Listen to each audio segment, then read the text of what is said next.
Sur le long parcours qu'il a décidé d'entreprendre sur les sentiers du Bénin en construction, Patrice Talon arrive dès la deuxième étape dans la plus grande commune du pays. Tchaourou accueille le chef de l'État ce 12 novembre. C'est avec des mots de reconnaissance d'une cité au cœur de nombreux projets du programme d'action du gouvernement que le maire de la commune, puis le représentant des associations de développement de la localité vont accueillir l'illustre visiteur.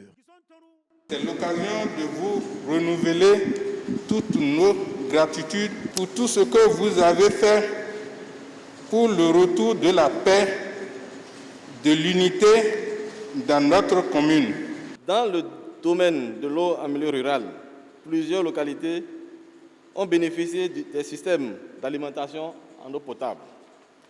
Dans le domaine de l'électrification rurale, les villages d'Agbassa, Kabo, Koko, Ayeguru, Agaramaru, Gabaka ont été électrifiés. Dans le secteur de l'éducation, la commune a bénéficié du programme de cantine scolaire à travers 106 écoles avec des effets positifs induits, ce qui laisse espérer de meilleurs rendements scolaires.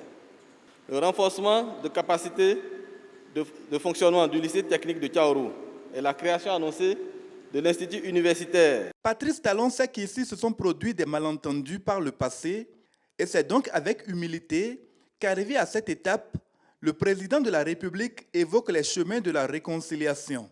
J'ai été, dans ma tendre jeunesse d'opérateur économique, un artisan de la production agricole ici à Tchaourou. Et vous comprenez, vous pouvez comprendre quel attachement j'ai pour cette ville. Entre mon ami, mon grand frère Boni Yahi, il y a eu quelques incompréhensions. C'est des choses qui arrivent.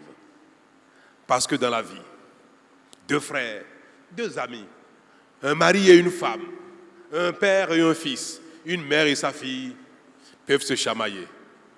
Mais le plus important est que la chamade ne dure pas longtemps et que la réconciliation soit possible un jour.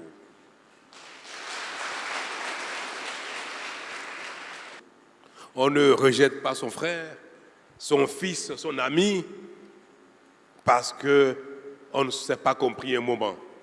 Ce que je veux dire aux uns et aux autres, à vous, comme à ceux qui ne sont pas là, comme à ceux qui pensent que je ne devrais pas venir parce que la réconciliation n'a pas encore lieu, je voudrais leur dire que l'heure a sonné. Mais pour qu'on en arrive là, il est des plaies que les ressortissants de Tchaourou, invités à prendre librement la parole, pensent qu'il faut encore penser. Je sais pertinemment qu'on ne peut pas engager les réformes sans la rigueur, sans la méthode. C'est ce qui a d'ailleurs fait que depuis les indépendances, nous n'évoluons pas. Vous avez dit que vous avez pardonné. Je suis sûr que vous êtes sincère au nom de l'institution que vous incarnez. Je voudrais que vous actez cela par un acte. Lors des événements à Tchaourou ici, j'ai mes frères jeunes qui ont été blessés et amputés et qui n'ont même pas été approchés. Patrice Talon a une réponse claire, précise et pleine d'espoir pour chaque question. Qu'ils aient été eux-mêmes auteurs ou non, ceux qui ont subi des préjudices, je voudrais pouvoir agir en faveur de chacun. Et c'est pour ça que je vais donner rapidement une suite favorable à votre demande à l'occasion de la rencontre que je vais faire assez rapidement avec vos représentants pour que, de manière spécifique, ce qu'il convient de faire à l'endroit de chacun soit dit et nous allons le faire.